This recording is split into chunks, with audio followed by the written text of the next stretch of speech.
नमस्कार दोस्तों, स्वागत है आपका एक बार फिर मेरे YouTube चैनल विराज स्टडी IQ में। दोस्तों, जैसा कि आप सभी को पता है, 32 जो डे हैं वही बचे हैं आपके फार्मासिस्ट एग्जाम में, जो RRB द्वारा कंडक्ट किया जाएगा। ठीक है, उन्हीं को ध्यान में रखकर मैं ये 1000 क्वेश्चन की सीरीज लेकर आया हूँ। ये क्वेश्चन दोस्तों ऐसे हैं जो आपको एग्जाम में देखने को बिल्कुल मिलेंगे ही मिलेंगे। ठीक है, आप जब एग्जाम देके आओगे तब अपने आप बोलोगे कि इनसे बहुत क्वेश्चन का हमें फायदा हुआ है। तो दोस्तों, ये सीरीज बिल्कुल भी मिस मत करना। और जो मैंने प्लेलिस्ट डाल रखी है फार्मासिस्ट एग्जाम के लिए, वहां जाकर प्लेलिस्ट देख सकते हैं और अपनी तैयारी को बढ़ा सकते हैं। तो दोस्तों, ज्यादा देरी ना करते शुरू करते हैं पहले क्वेश्चन से। पहले क्वेश्चन में पूछा गया है क्लोरोक्विन हैज, यानी कि क्लोरोक्विन में क्या होता है। तो देखिए दोस्तों, जो क्लोरोक्विन होती है ये मलेरिया डिसीज में यूज होती है ड्रग्स। ठीक है, और इसमें होता है 1 क्यूनिलोन रिंग, यानी कि एक क्यूनोलिन रिंग। तो ऑप्शन नंबर सी इसका सही उत्तर होगा। क्वेश्चन नंबर 2 है दोस्तों, strong solution of alum is used as. Alum को दोस्तों फिटकरी भी बोलते हैं, यानी कि फिटकरी के मजबूत घोल का उपयोग किस रूप में किया जाता है। आप सभी को पता होगा दोस्तों, अस्टेप्टिक यानी कि सेप्टिक के रूप में ही फिटकरी के मजबूत घोल का उपयोग किया जाता है। आपने देखा होगा जब हम सेविंग वगैरह करते हैं तो वहां पर जो ब्लड निकलता है उसके ऊपर फिटकरी रगड़ देते हैं, जिससे कि ब्लड रुक जाता है। ठीक है, तो ये भी आपको याद रखना है, यानी कि ब्लड के संकुचन में भी इसका यूज होता है। तो ऑप्शन नंबर बी इसका सही उत्तर होगा। क्वेश्चन नंबर 3 है दोस्तों, the shoulder of oxygen cylinder is painted, यानी कि ऑक्सीजन सिलेंडर के कंधे को किस रंग से रंगा जाता है। तो देखिए दोस्तों, यह सिलेंडर है। ठीक है, ये उसका ऊपरी पार्ट हो गया जिसको हम बोलते हैं कंधा। तो दोस्तों, इसको तो रंगते हैं हम व्हाइट कलर से। ये ऑक्सीजन की बात कर रहा हूं मैं, आपको याद रखना है ऑक्सीजन सिलेंडर की। जो कंधा हो गया उसको व्हाइट रंग से रंगेंगे, और जो नीचे बॉडी हो गई दोस्तों उसको ब्लैक कलर से। ये भी आपको याद रखना है। और एक क्वेश्चन डायरेक्ट पूछा जाता है कि जो हमारा हीलियम होता है उसकी बॉडी किस रंग से रंगी जाती है। जो हीलियम सिलेंडर होता है तो दोस्तों वो ब्राउन से होती है। ठीक है, हाइड्रोजन की अगर पूछे, हाइड्रोजन सिलेंडर की बॉडी ये रेड कलर से होती है।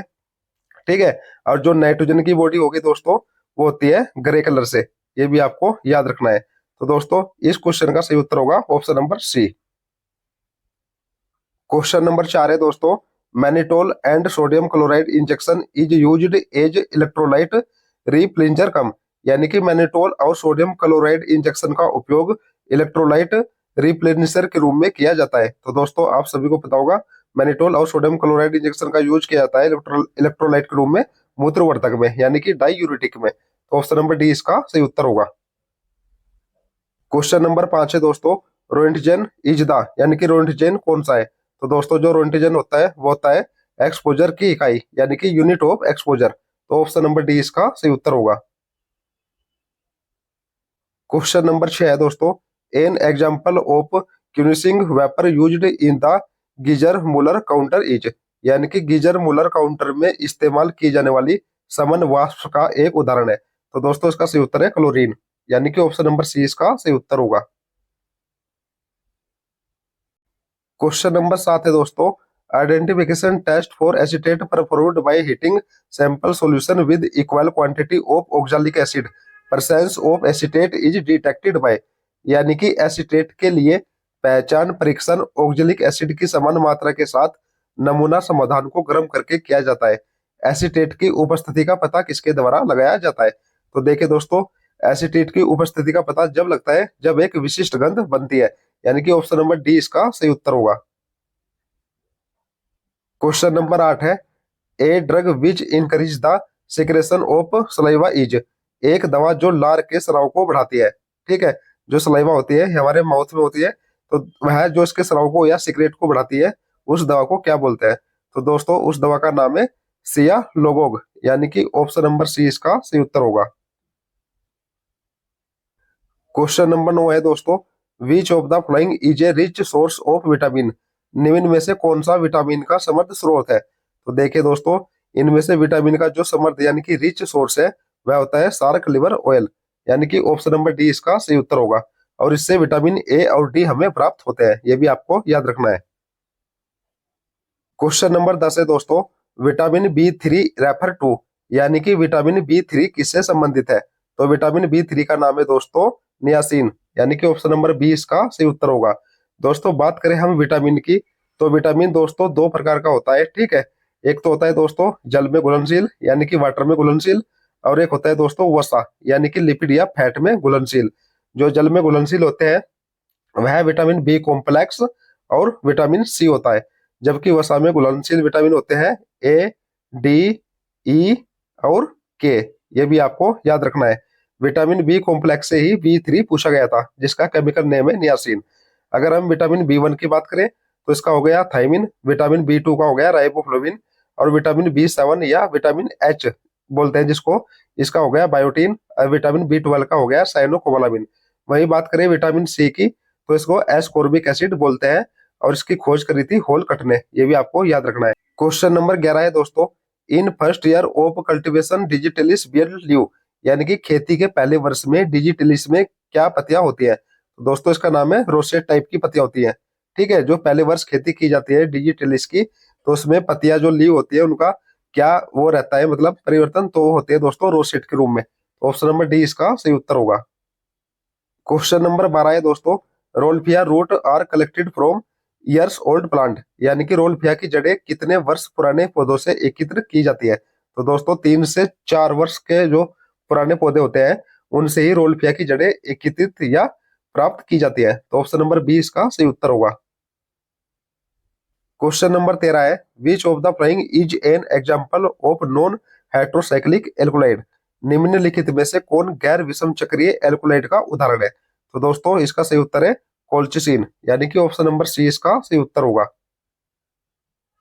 क्वेश्चन नंबर 14 है दोस्तों, ginning is a process in which, यानी कि जीनिंग एक ऐसी प्रक्रिया है जिसमें क्या होता है? तो दोस्तों इसमें होता है trichome are separated from seeds, यानी कि जो ट्राइकोम होते हैं उनको बीजों से अलग किया जाता है। तो ऑप्शन नंबर बी इसका सही उत्तर होगा।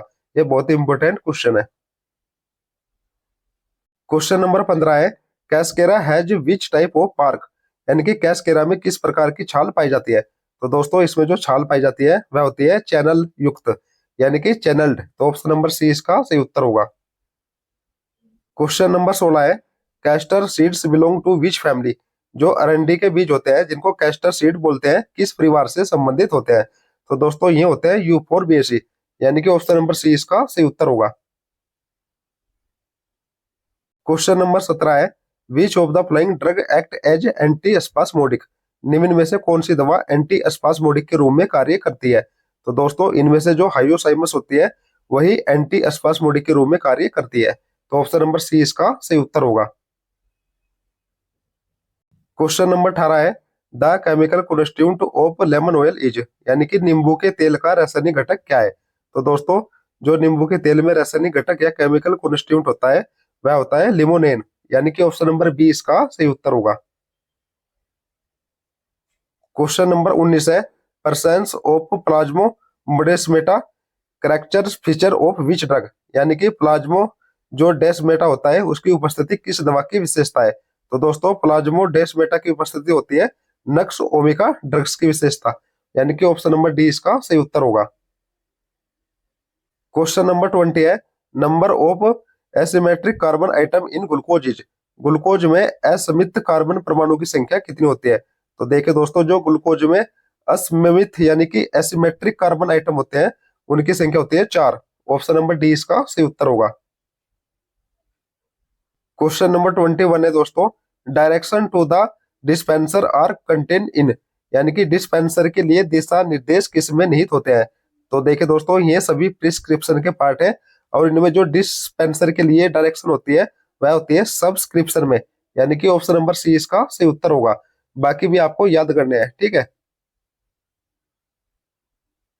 क्वेश्चन नंबर 22 है दोस्तों, वही Latin language is prescription, prescription में लैटिन भाषा का उपयोग क्यों किया जाता है? तो देखिए दोस्तों जो प्रिस्क्रिप्शन होती है उसमें लैटिन जो भाषा होती है उसका उपयोग इसलिए किया जाता है जैसे कि फॉर प्राइज कम्युनिकेशन, यानी कि अस्टिक संचार के लिए, ठीक है। दूसरा, पेशेंट में नोट रीड प्रिस्क्रिप्शन इजिली, रोगी आसानी से प्रिस्क्रिप्शन नहीं पढ़ सकते, इसलिए प्रिस्क्रिप्शन में लैटिन भाषा का उपयोग किया जाता है। ऑप्शन नंबर बी भी इसका सही उत्तर होगा।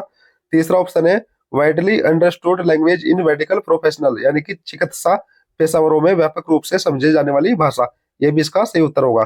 तो दोस्तों ऑल ऑफ दीज, यानी कि इनमें से सभी इसके सही उत्तर है। क्वेश्चन नंबर 23 है, which is not true for wet gum method, गीली गम विधि के लिए कौन सा इनमें से सही नहीं है? तो दोस्तों it is a quick process, यानी कि यह एक त्वरित प्रक्रिया है। यह ऑप्शन बिल्कुल गलत है दिए गए क्वेश्चन के अनुसार। तो ऑप्शन नंबर सी इसका सही उत्तर होगा। क्वेश्चन नंबर 24 है दोस्तों, which sugar give a positive Seliwanoff test, यानी कि कौन सी चीनी सकारात्मक सेलिवानोफ परीक्षण देती है। तो दोस्तों इसका सही उत्तर होगा फ्रैक्टोज। फ्रैक्टोज ही एक पॉजिटिव सेलिवानोफ टेस्ट देती है। तो ऑप्शन नंबर बी इसका सही उत्तर होगा। क्वेश्चन नंबर 25 है, the normal range of cholesterol in the bodies, शरीर में कोलेस्ट्रॉल की सामान्य सीमा क्या है। तो दोस्तों इसका सही उत्तर है 150 से 200, यानी कि ऑप्शन नंबर डी इसका सही उत्तर होगा। और बात करें दोस्तों कोलेस्ट्रॉल की, ये 2 टाइप का होता है। एक को बोलते हैं दोस्तों बैड कोलेस्ट्रॉल, और एक को बोलते हैं दोस्तों अच्छा, यानी कि गुड कोलेस्ट्रॉल। ठीक है, जो बैड कोलेस्ट्रॉल होता है उसको एलडीएल बोलते हैं, और जो गुड कोलेस्ट्रॉल होता है उसको एचडीएल बोलते हैं। ठीक है, ये भी आपको याद रखना है। क्वेश्चन नंबर 26 है, hexokinase enzyme require metal ion for activity, यानी कि हेक्सोकाइनेज एंजाइम को सक्रियता के लिए किस धातु आयनों की आवश्यकता होती है। तो इसका सही उत्तर है दोस्तों मैग्नीशियम की, यानी कि ऑप्शन नंबर बी इसका सही उत्तर होगा। Mg जिसके ऊपर पॉजिटिव 2 आयन होते हैं उसको ही मैग्नीशियम बोलते हैं। Mn को दोस्तों मैग्नीज बोलते हैं, K को पोटेशियम, और Cu को कॉपर। ये भी आपको याद रखना है। क्वेश्चन नंबर 27 है दोस्तों, coenzyme NAD is derivative of, यानी कि कोएंजाइम NAD किसका व्युत्पन्न या डेरिवेटिव है। तो दोस्तों ये होता है नियासिन का। ऑप्शन नंबर ए इसका सही उत्तर होगा। दूसरी बात दोस्तों, NAD की आपको फुल फॉर्म भी याद रखनी है, कभी कभी एग्जाम में डायरेक्ट पूछ ली जाती है। तो NAD की फुल फॉर्म है दोस्तों निकोटिनामाइड। ठीक है, निकोटिनामाइड, एडेनिन, और डी से हो गया डाई निक्लियोटाइड, डाई निक्लियोटाइड। ये भी आपको याद रखना है। क्वेश्चन नंबर 28 है दोस्तों, गैंग्लियन रेफर टू है, यानी कि गैंग्लियन किससे संदर्भित करता है। तो दोस्तों जो गैंग्लियन होता है वह collection of cell body of neurons in peripheral nervous system, यानी कि परिधीय तंत्रिका तंत्र में न्यूरॉन के कोशिका निकायों का संग्रह करता है। तो ऑप्शन नंबर सी इसका सही उत्तर होगा। क्वेश्चन नंबर 29 है दोस्तों, the middle protective covering layer of brain is, यानी कि मस्तिष्क की मध्य सुरक्षात्मक आवरण परत कौन सी है। तो इसका सही उत्तर है दोस्तों एराचुनोइड मैटर, यानी कि ऑप्शन नंबर सी इसका सही उत्तर होगा। क्वेश्चन नंबर 30 दोस्तों सीरीज का लास्ट क्वेश्चन है, जिसमें पूछा गया है an adult has number teeth of incisor in total, यानी कि एक वयस्क के पास कुल कितनी संख्या में कृंतक दांत होते हैं। तो दोस्तों जो इंसिजर यानी कि कृंतक दांत होते हैं उनकी संख्या होती है 8। ठीक है, 4 ऊपरी जबड़े में और 4 निचले जबड़े में। ये भी आपको याद रखना है, और इनका काम है भोजन को काटना। ठीक है, ये भी आपको याद रखना है। तो दोस्तों सीरीज आपको कैसी लगी कमेंट में जरूर बताना, और मिलते हैं दोस्तों नेक्स्ट वीडियो में। तब तक के लिए जय हिंद दोस्तों।